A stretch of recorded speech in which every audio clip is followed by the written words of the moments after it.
Hello guys, tun ha hi tu chung Easter Sunday à len tol langa ka sani emo uta ka hin ya ki ding hi in bo sa hi in na be avin zan hi ka ni emo lai ka hin ni a chai dia be avin huna tinga le chi chang kha khaja ta ma ta ka hin me de o be avin hi cha tui ta hin ka hin me de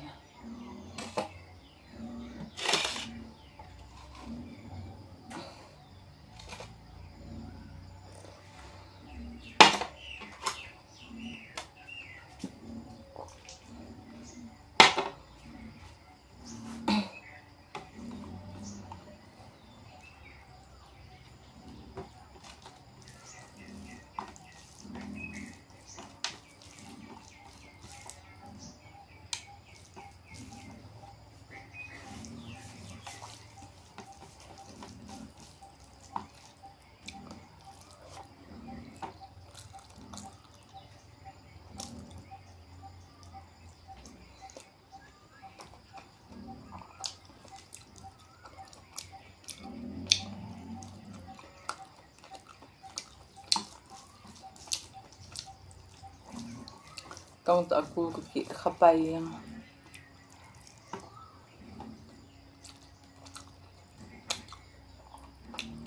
yang asa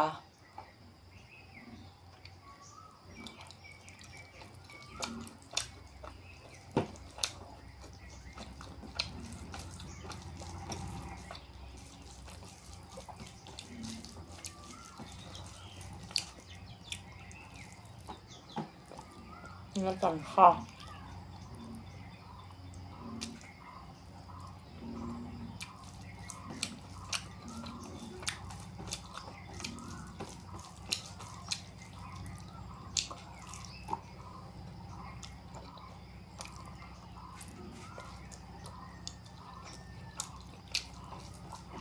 nang ha ku bang an na kan ni ha thelo here guys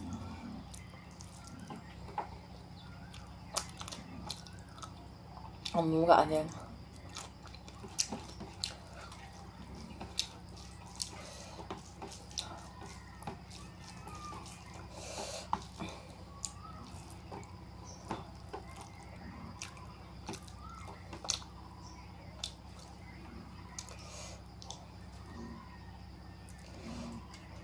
sao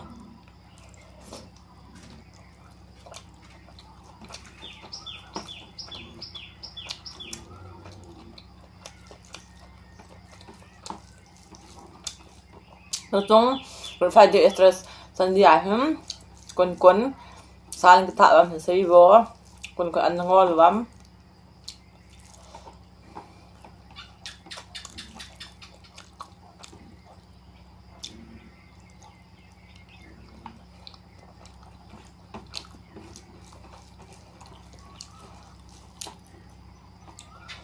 guys na chọn cùng tanga chu Friday ni lan ngon lwa Easter Sunday ni lo cha cái tha diwa tu chung chung kho evangelist missionary pa hau sei tong loi be in tin Friday na chu Friday ka man thi ta lo he kho he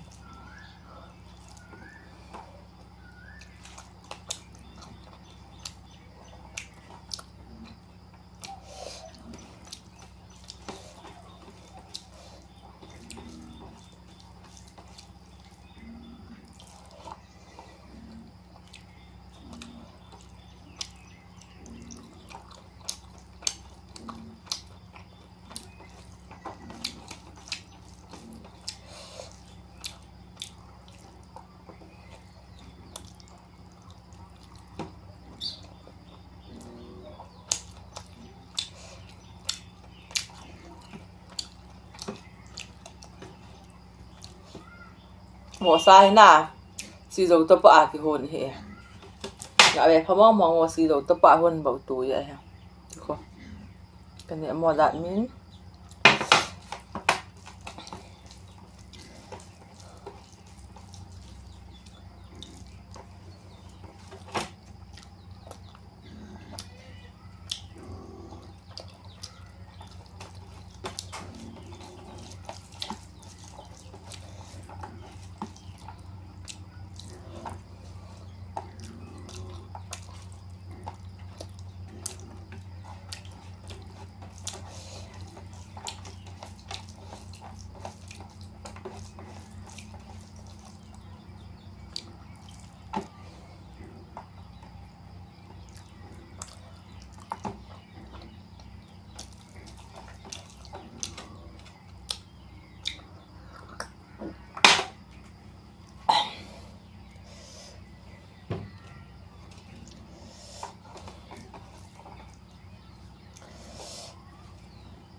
Nhớ vô chị thao.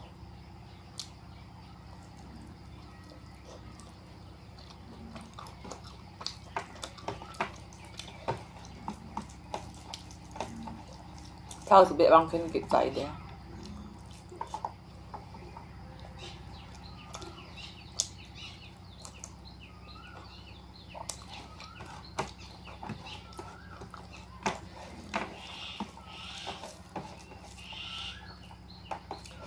Thao đu lên nó thấy quỷ quỷ nó bày mô loại tê ho.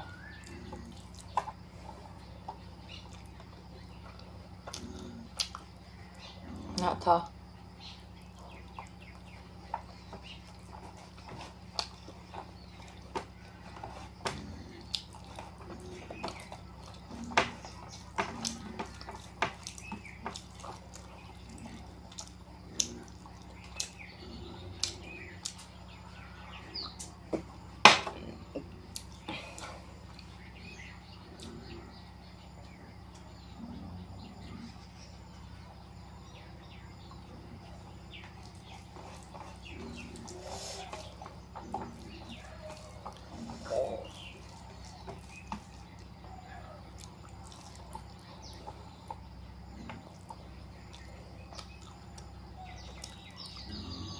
Không khó gọi này kịp tao tê. Chứ không.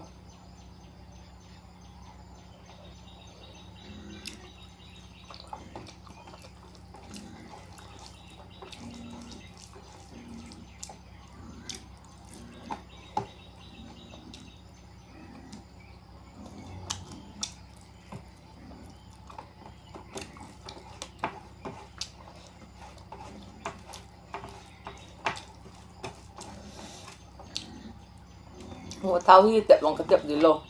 Apo aku pola pia to kan angan si ya tu ni to. Nang abet tengah ki ang bol ta bo tao kan ni.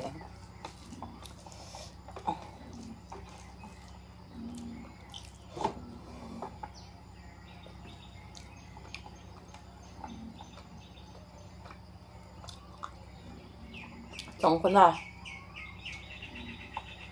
Nó ngu thì nọ vậy. Ủa.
Chị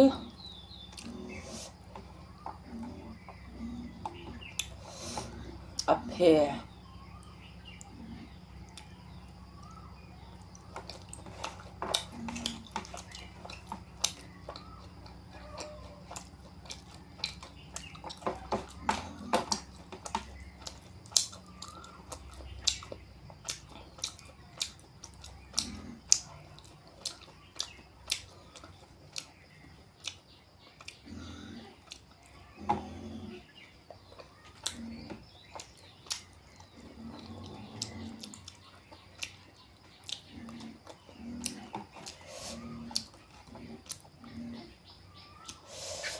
Guys, tan thì xả tàu tiền na về vô.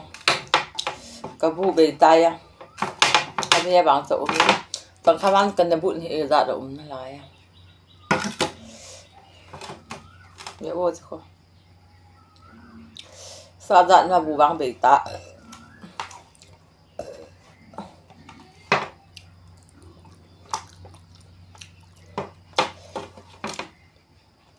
sai chỉ dầu ba cái hồn cái đu biển nên tiếng nó đu à nạ tầm rồi chỉ dầu ba cái hồn cái nhẹ nó mua khá lâu rồi bà chú anh biết sao như vậy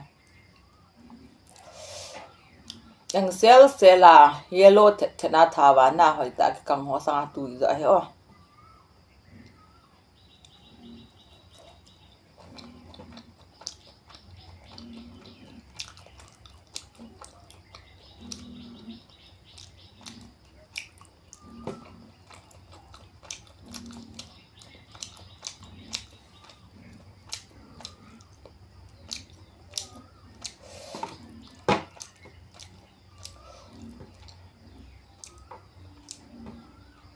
kabu be tan tan te guys dam se ta bin nè next video ten ki mo to ki tao hite